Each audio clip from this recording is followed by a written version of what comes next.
പിണറായി വിജയന്റെ മകൾ Veena Vijayan serious fraud investigation ഓഫീസിന്റെ അന്വേഷണ കുരുക്കിലകപ്പെട്ട് ഏത് നിമിഷവും അകത്താകും എന്ന അവസ്ഥയിൽ നിൽക്കെ വീണയ്ക്കും വീണയുടെ കമ്പനിക്കും മാസപ്പടി കിട്ടിയത് അച്ഛനായ മുഖ്യമന്ത്രി പിണറായി വിജയൻ കരിമണൽ കർത്തായുടെ CMRL കമ്പനിക്ക് ചെയ്തു കൊടുത്ത അനഭിലഷണീയവും നിയമവിരുദ്ധവുമായ സേവനങ്ങൾ കാരണമാണെന്ന് മാത്യു കുഴൽനാടൻ MLA ആധികാരികമായ രേഖകളുടെ പിൻബലത്തോടെ ആരോപണങ്ങൾ ഉന്നയിക്കുകയും ഈ മാസപ്പടി കേസിലെ മുഖ്യപ്രതി പിണറായിയുടെ മകളല്ല പിണറായി തന്നെയാണെന്ന് സ്ഥാപിക്കുകയും ചെയ്യുമ്പോൾ ഇവിടെ ചാനൽ ചർച്ചകളിൽ വന്നിരുന്ന് CPMന്റെ ന്യായീകരണ തൊഴിലാളികൾ മുതൽ CPMലെ സീനിയർ നേതാക്കളും മന്ത്രിമാരും വരെ അഴകൊഴമ്പൻ വാദങ്ങൾ നിരത്തി പിണറായിയെയും മകളെയും ഒരു ലജ്ജയുമില്ലാതെ ന്യായീകരിക്കുകയും ചെയ്യുമ്പോൾ ഒരു പഴയ കത്ത് വീണ്ടും ഓർമ്മയിലെത്തുകയാണ്. പ്രിയപ്പെട്ട സാഹിബിന് കത്തുമായി വരുന്ന കുട്ടി എന്റെ മകൾ മാലതിയാണ്. അവൾക്ക് 2 വോയിൽ സാരി കൊടുക്കൂ. അല്പം ബുദ്ധിമുട്ടിലാണ്. അടുത്ത മാസത്തെ ശമ്പളത്തിൽ നിന്ന് കടം തീർത്തുകൊള്ളാം എന്ന് EMS. കുറച്ചു കാലം മുമ്പ് സോഷ്യൽ മീഡിയയിൽ വൈറലായ ഒരു കത്താണിത്. മുൻ മുഖ്യമന്ത്രിയും CPMന്റെ അനിഷേധ്യ നേതാവുമായിരുന്ന EMS നമ്പൂതിരിപ്പാട് തിരുവനന്തപുരം ചാലയിലെ ഒരു വ്യാപാരിക്ക് എഴുതിയത് എന്ന് പറയപ്പെടുന്ന ഒരു കത്ത്. മുഖ്യമന്ത്രിയായിരുന്ന ഒരാൾ സ്വന്തം മകൾക്ക് ഒരു സാരി പോലും വാങ്ങിക്കൊടുക്കാൻ കഴിയാത്ത സാമ്പത്തിക ബുദ്ധിമുട്ടിലായിരുന്നു എന്ന് വ്യക്തമാക്കുന്ന കത്ത്. അങ്ങനെ ഒരു കാലം CPMനുണ്ടായിരുന്നു എന്ന് ഓർമ്മിപ്പിക്കുന്ന കത്ത്. പക്ഷേ ഈ കത്തിന്റെ ആധികാരികതയെക്കുറിച്ച് വിവാദങ്ങൾ ഇപ്പോഴും നിലനിൽക്കുന്നുണ്ട്. EMSന്റെ മകൾ രാധ അന്ന് പറഞ്ഞത് ഇങ്ങനെയാണ്: അച്ഛന്റെ പേരോ പദവിയോ ഒരിക്കൽ പോലും ഉപയോഗിക്കാൻ പാടില്ല എന്ന കർശന നിർദ്ദേശത്തിലാണ് അച്ഛൻ ഞങ്ങളെ വളർത്തിയത്. എന്താവശ്യവും അമ്മയോടാണ് ഞങ്ങൾ പറഞ്ഞിരുന്നത്. അമ്മയാണ് ഞങ്ങളുടെ ആവശ്യങ്ങളെല്ലാം നടത്തി തന്നിരുന്നത്. മക്കളായ ഞങ്ങൾക്ക് സാരി വാങ്ങാൻ അച്ഛൻ കത്തെഴുതിയ കാര്യം ഞങ്ങൾക്കറിയില്ല. ഞങ്ങളാരും സാരി വാങ്ങാൻ പോയിട്ടുമില്ല. പക്ഷേ ഒരു കാര്യം രാധ സമ്മതിക്കുന്നുണ്ട്: മക്കൾക്കു വേണ്ടി ഒരു ശുപാർശയും EMS നടത്തിയിട്ടില്ല. കാര്യമായി ഒന്നും സമ്പാദിച്ചിട്ടുമില്ല. അദ്ദേഹത്തിനെല്ലാം പാർട്ടിയായിരുന്നു. സ്വന്തം സ്വത്തുക്കൾ പോലും പാർട്ടിക്കായി വിട്ടുകൊടുത്ത ആദർശ ശുദ്ധിയുടെ ആൾരൂപമായിരുന്നുവല്ലോ EMS. അദ്ദേഹത്തിന്റെ രാഷ്ട്രീയ എതിരാളികൾക്ക് പോലും ഇക്കാര്യത്തിൽ വിയോജിപ്പുണ്ടാകാൻ വഴിയില്ല.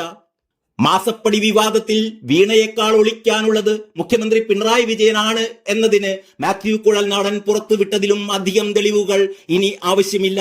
വേണ്ടതിലധികമായി കഴിഞ്ഞിരിക്കുന്നു. കർത്താക്കുള്ള ലീസ് റദ്ദാക്കാൻ സുപ്രീം കോടതി വിധിയും കേന്ദ്രത്തിന്റെ നിയമ ഭേദഗതിയുമെല്ലാം ഉണ്ടായിട്ടും അതിന് തയ്യാറാവാതെ മാസപ്പടി വിവാദത്തിൽ കൈപൊള്ളുന്നതുവരെ മുഖ്യമന്ത്രി കാത്തിരുന്നു. അതിനു മുമ്പ് വളഞ്ഞ വഴികളിലൂടെ കർത്താക്ക് അനുകൂലമായ സാഹചര്യങ്ങൾ ഒരുക്കാൻ ഇടപെടലുകൾ നടത്തി. കുഴൽനാടൻ രേഖകൾ ഒന്നൊന്നായി പുറത്തുവിട്ടുകൊണ്ടിരിക്കുകയാണ്. ഇനിയും രേഖകൾ ഉണ്ടെന്ന് പറയുന്നു. സ്പീക്കർ നിയമസഭയ്ക്കകത്ത് പിണറായിക്ക് രക്ഷാകവചം ഒരുക്കിയതെല്ലാം വെള്ളത്തിൽ വരച്ച വര പോലെയായി. ഇത്രയും കൃത്യമായ തെളിവുകളോടുകൂടിയ ഒരു അഴിമതി ആരോപണം കേരളത്തിൽ ഇന്നോളം ഉണ്ടായിട്ടില്ല എന്നോർക്കണം. UDF ആണ് കരിമണൽ കർത്താക്കി കരിമണൽ ഖനനത്തിന് അനുമതി കൊടുത്തതെന്നും അവരാണ് അഴിമതി ആരംഭിച്ചതെന്നും അപ്പോൾ പിന്നെ ഞങ്ങളുടെ മുഖ്യനും ഞങ്ങളുടെ മുഖ്യന്റെ മോൾക്കും ഇത്തിരി മോഷ്ടിച്ചൂടെ എന്നുമുള്ള ന്യായീകരണങ്ങൾ വരെ സഖാക്കൾ ഒരു ഉളുപ്പുമില്ലാതെ പറഞ്ഞ് ഫലിപ്പിക്കാൻ നോക്കുകയാണ്. എന്തൊരു കഷ്ടം!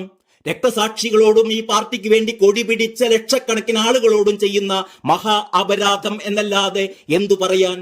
CMRLന്റെ സഹോദര സ്ഥാപനമായ KREMLന് Kerala rare earth and minerals ലിമിറ്റഡിന് നൽകിയ കരിമണൽ ഖനനാനുമതി സംസ്ഥാന സർക്കാർ റദ്ദാക്കിയത് കരിമണൽ കമ്പനിയും മുഖ്യമന്ത്രിയുടെ മകൾ വീണ വിജയന്റെ എക്സാലോജി കമ്പനിയും തമ്മിലുള്ള മാസപ്പടിയുമായി ബന്ധപ്പെട്ട വിവാദം കത്തിപ്പടർന്നപ്പോൾ മാത്രമാണ്. 2019 സ്വകാര്യ മേഖലയിലെ കരിമണൽ ഖനനം റദ്ദാക്കാൻ കേന്ദ്രം നിർദ്ദേശിച്ചത്. എന്നാൽ സംസ്ഥാന സർക്കാർ ഉത്തരവിട്ടത് 2023 ഡിസംബറിലും.